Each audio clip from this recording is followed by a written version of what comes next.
नमस्कार, आदाब। दुनिया में, हमारे देश में ईद मनाने की होड़ लगी हुई है। ईद मनाने की जो खुशियां हैं उसकी तैयारी में लोग लगे हुए हैं। हमारे चैनल के माध्यम से जहां तक भी ये आवाज़ जाती है, इस धरती पर बसने वाले इंसानों के लिए मेरी पूरी टीम की तरफ से, भारत शक्ति समाचार की तरफ से ईद मुबारक। पिछले साल भी इसी तरह से लोगों ने ईद मनाई थी। इस साल भी लोग इसी तरह से ईद मना रहे हैं। इसी तरह का मतलब ये है कि देश और दुनिया में कोरोना का जो प्रकोप है, कोरोना की जो महामारी है, उससे पूरी दुनिया परेशान है। पूरी दुनिया परेशान होने के बाद आज जो इस धरती की हालत है, यानी इंसान जो इस धरती पर उच्च कोटि का इंसान यानी जानदार माना जाता है, आज वो खतरे में है। और खतरा इतना ज़्यादा है कि लोगों को ऊपर वाले का नाम लेने का मौका कम और कोरोना का नाम लेने का मौका ज़्यादा मिलता है। बहरहाल, हमारे देश हिंदुस्तान की बात करेंगे तो आज हमारे देश के कुछ राज्य हद से ज़्यादा खतरे में पड़े हुए हैं, जिसमें उत्तर प्रदेश का नाम फिलहाल 1 नंबर पर आ रहा है। उसके बाद बिहार का नंबर भी आता है। हमारे देश के 2 बड़े राज्य जनसंख्या के हिसाब से देखेंगे तो हमारे देश में सबसे बड़ा जो प्रदेश है उसी का नाम उत्तर प्रदेश है, और उसके बाद बिहार।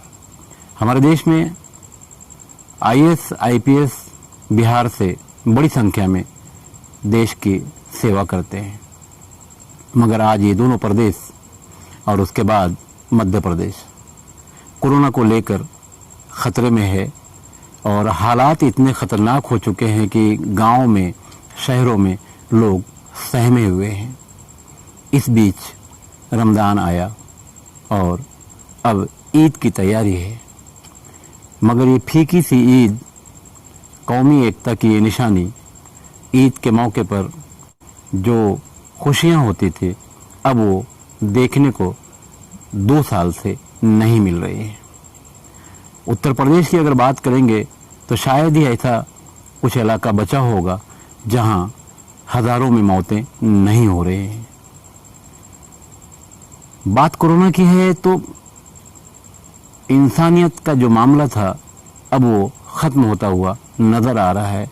कौमी एकता गले मिलकर जो मनाई जाती थी वो भी खत्म होती जा रही है, क्योंकि कोरोना के लिए, कोरोना से बचने के लिए लोगों को दूर रहने के लिए कम से कम 1 मीटर का फासला करने की या रखने की कोशिश की जाती है। यहाँ तक कि अब इस धरती पर मस्जिदें भी बंद हो गई, मंदिरें भी बंद हो गई, गुरुद्वारे, चर्च सब बंद हो गए। कहीं ऐसा तो नहीं है कि इंसान ने इतनी तरक्की कर ली थी कि कभी कभी वो ऊपर वाले को भी आंख दिखाने की कोशिश करता था? तो क्या इंसानियत से ऊपर वाला, जिसे लोग अलग अलग नामों से आवाज़ देते हैं, इंसान उसे, यानी जिसने ये धरती बनाई, जिसने इंसान को बनाया, जिसने समुंदर, पानी सब कुछ बनाया, उसे ये इंसान भूल बैठा है? शायद यही सच्चाई भी है। ज़रूर कहीं ना कहीं इंसान भटका तो है, क्योंकि धर्म की किताबों में एक दूसरे को दूर करने के लिए नहीं बताया गया, एक दूसरे को करीब करने के लिए, इंसानियत की भलाई के लिए काम करने के लिए कहा गया। मगर अब मामला तो अलग हो गए, और अलग इतने ज़्यादा हो गए कि अब इंसान से दूर खड़ा है। और हालात तो इतने ख़राब हो चुके कि अगर कोरोना से मौत हो जाए तो इंसान के करीब, जो कि कल तक वो अपना था, अपने परिवार का एक हिस्सा था, अपने शहर का या अपने मोहल्ले का एक हिस्सा था, अब इंसान उससे भी दूर खड़ा है। हमारे देश की नदियों में लाशें बह रही हैं, हमारे देश के कब्रिस्तानों में लाइन लग रही है और कोरोना का ये दूसरा साल है। किसी की समझ में नहीं आ रहा है, किसी को पता भी नहीं है कि कोरोना ये कब तक हर साल आता रहेगा। मगर इसी बीच इसी धरती पर बसने वाले इंसानों ने कोई नकली दवा बेच रहा है, कोई मिलावट का काम कर रहा है, कोई मेडिकल की आड़ में या मेडिकल लाइन की आड़ में गोरख धंधा भी कर रहा है।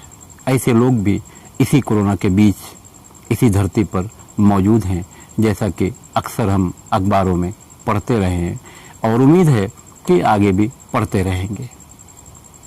तो यही सब कारण है। आज मस्जिदों के दरवाजे बंद है तो कुछ तो कारण है। तौबा करने का वक्त अब नहीं रहा। मंदिरों के दरवाजे बंद हैं तो ऊपर वाले से यानी मंदिर में बैठे भगवान से अब माफ़ी मांगने का समय नहीं रहा, ऐसा लगता है। गुरुद्वारे में, गिरजाघर में अब माफ़ी मांगने का समय नहीं रहा, ऐसा लगता है, क्योंकि इंसान बहक चुका है, भटक चुका है और इंसानियत के लिए ख़तरा भी बन चुका है। कुछ बातों को अगर समझें, जो सोशल मीडिया या दूसरे चैनलों से खबरें आती है, तो कोरोना की जो महामारी है, चोटी के नेताओं को 2015 में ही पता लग चुका था कि 2019 तक कोरोना की बीमारी यानी जैविक हथियार सामने आएगा दुनिया के। इसलिए कुछ मुल्कों ने 2015 से ही तैयारी शुरू कर दी थी। मगर हमारे देश की बात को अगर देखें तो हम दूसरे साल में हैं और तीसरा फेज यानी फेज 3 की तैयारी भी सामने नज़र आ रही है कोरोना के रूप में। मगर हम अपने लोगों को अंतिम संस्कार के समय सही से लकड़ियां नहीं दे पा रहे हैं और कब्रिस्तान में सही से बरगा यानी लकड़ी नहीं दे पा रहे हैं। यही हमारे देश में फ़िलहाल सच्चाई है। इंसानियत तड़प रही है। जानवर, कुत्ता, बिल्ली, ये सारे लोग आराम से हैं, मगर इंसान तकलीफ़ में है, तरस रहा है, जिंदा रहने की कोशिश कर रहा है, ऑक्सीजन की ज़रूरत की तलाश में कहाँ से कहाँ तक जा रहा है, मगर अपनों को नहीं बचा पा रहा है।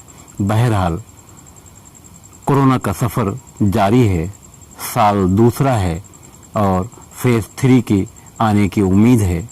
और अगले साल क्या होगा वो तो अगले साल ही पता चलेगा। मगर इस साल की जो कहानी है कहीं ना कहीं हमारे देश के लिए ख़तरनाक है। हमारे देश के प्रधानमंत्री अपने लिए अपना निवास स्थान बनवा रहे हैं, अपने लिए जहाज़ खरीद रहे हैं, मगर एक हॉस्पिटल या एक एम्स बनवाने की तैयारी में नहीं नज़र आ रहे हैं। जो है उसी को बेचने की तैयारी नज़र आ रही है। बहरहाल कोरोना का सफ़र जारी है, मौतें जारी है और इंसानियत ख़तरे में है। अभी भी वक्त है, ऐ इंसान पलट जा उसकी तरफ तू जिसे अपना मानता है, तू पलट जा उसकी तरफ तू जिसे खुदा मानता है, तू जिसे भगवान मानता है, पलट जा, तेरे लिए अभी भी समय बाकी है। मैं गुलाम रसूल अंसारी के साथ खान फखरे आलम।